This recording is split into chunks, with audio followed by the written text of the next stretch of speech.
ایک آپ کو اور زیادتی بتا دوں غیر قانونی، کسی نے 1 دن کام کیا، کسی نے 10 دن کام کیا، کسی نے 5 دن کام کیا، کسی کا کچھ بنا، کسی کا بالکل نہیں بنا، لیکن پے سلپ دینا ہے۔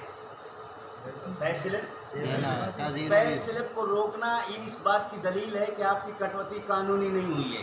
کمپنی کو یہ ڈر ہے کہ یہ پے سلپ کسی قانونی ادارے میں لے کر گئے، یہ میرے گلے فٹ نہ ہو جائے، ان کے پے سلپ کو روک دو۔ ایک مزدور اپنا پے سلپ 0 والا لے کے ایک اپلیکیشن لگا دیتا ہے عدالت میں یا لیبر ڈپارٹمنٹ میں کہ دیکھو میں نے کام کیا ہے، انہوں نے مجھے کچھ بھی تنخواہ نہیں دی، تو یہ اس کا قانونی حق ہے، اس کو پے سلپ دینا چاہیے۔ یہ پے سلپ نہ دے کے بتا رہے ہیں کہ ہم نے آپ کے اوپر ظلم کیا ہے، غیر قانونی آپ کی تنخواہ کاٹی ہے۔ ہر مزدور جب کہ فل اینڈ فائنل میں لاکھوں روپے موجود ہیں، کم سے کم 1-1.5 لاکھ روپے سے کم کسی کا بھی نہیں ہے۔ بالفرض اگر مزدور کے اوپر چھٹیوں کا قرضہ چڑھتا ہے تو فل اینڈ فائنل آپ کے پاس موجود ہے، آپ حساب کتاب کلیئر کر دیں۔ آپ مزدور کا تنخواہ روک رہے ہیں۔ ایک مزدور ایسا ہے جو گھر کا واحد کفیل ہے، بوڑھے ماں باپ ہیں، چھوٹے چھوٹے بچے ہیں، کرائے کے مکان ہے، بجلی کا بل ہے، گیس کا بل ہے، مہمانداری ہے، بیماریاں ہیں، دیگر ہزاروں مسائل ہیں، اس کے اکاؤنٹ میں کچھ بھی پیسہ نہیں جا رہا۔ وہ یہ سمجھ رہا ہے، وہ راشن والے کو کہہ رہا ہے کہ 5 تاریخ کو میں آپ کو پیسہ دوں گا، وہ ذہن بنا رہا ہے کہ بجلی کا بل کلیئر کر دوں گا، وہ ذہن بنا رہا ہے کہ والدین کی آنکھوں کا جو ہے چیک اپ کرا دوں گا، وہ ذہن بنا رہا ہے کہ میں بچوں کے لیے کچھ چیزیں خرید لوں گا، کچھ علاج کرا دوں گا۔ اب اس مزدور بیچارے مسکین کے 1 روپیہ اس کے اکاؤنٹ میں نہیں جاتا، کیا اس کو خودکشی کرنے پر مجبور نہیں کر رہے؟ بولے کیا اس کو چوری کرنے پر مجبور نہیں کر رہے؟ کیا اس کو ڈاکہ زنی پر مجبور نہیں کر رہے؟ کیا ان کے گھر کے اندر معاملات کو خراب کر کے ان کو بالکل پریشان نہیں کر رہے؟ اس مزدور کو جس نے 30 سال کام کیا، کمپنی کے 3 منزلیں بنا دی، اس مزدور نے جس نے رات دن ایک کر کے محنت کی ہے، آج اس کے 1 مہینے کی تنخواہ کاٹتے ہوئے اتنے بے حس لوگ ہو گئے۔ دوسرے لوگوں پر بھی ترس ہوتا ہے جو بالکل بے روزگار ہیں، جن کا کہیں کوئی کام نہیں ہے، ان پر بھی لوگوں کو ترس آتا ہے۔ مخیر حضرات ان کی مالی معاونت کرتے ہیں۔ فیکٹری کے مزدور فیکٹری کے بچے ہیں، فیکٹری کے مزدور فیکٹری کے بچے ہیں۔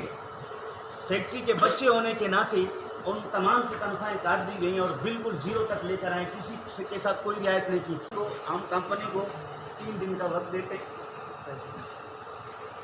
3 دن کے اندر ہمارے حقوق ہمیں واپس کر دیں، جو ہماری تنخواہیں کاٹی ہیں وہ ہمیں واپس کر دیں۔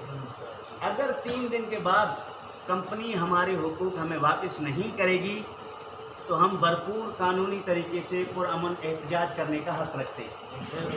راضی اس پہ؟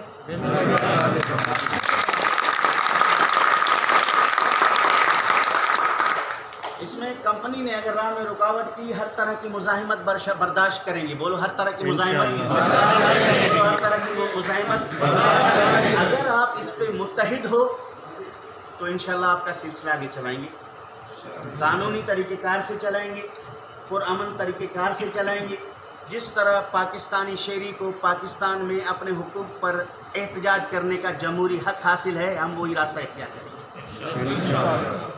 پروڈکشن کو ہم نہیں روکیں گے، فیکٹری کے ساتھ کسی قسم کا کوئی نقصان توڑ پھوڑ نہیں کریں گے، کسی افسر کے ساتھ بد اخلاقی نہیں کریں گے، بدتمیزی نہیں کریں گے۔ ہم جہاں جہاں احتجاج کے فورم ہیں وہاں وہاں ہم احتجاج کریں گے، وہاں وہاں ہم احتجاج کریں گے۔ جہاں جہاں داد رسی کرنے کی جگہیں ہیں وہاں وہاں جا کر ہم فریاد رسی کریں گے۔ متحد ہیں؟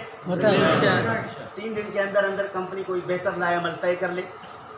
ایک ہمارا یہ جو بونس ہے یہ ہمیں فی الفور دے دے۔ تنخواہیں کٹی ہیں، مزدور بے روزگار ہو چکا ہے، ایک طرح سے بے روزگار ہے، کام کر کے تنخواہ نہ ملے، بے روزگاری کہلائے۔ تو لہٰذا فی الفور کمپنی ہمیں یہ چیزیں فراہم کرے۔ تو آپ اس پہ متحد ہیں؟ اگر آپ اپنے یونین سے بات کرنا چاہتے ہیں، ہماری طرف سے کوئی رکاوٹ نہیں ہے، آپ بے شک ان سے بات کریں۔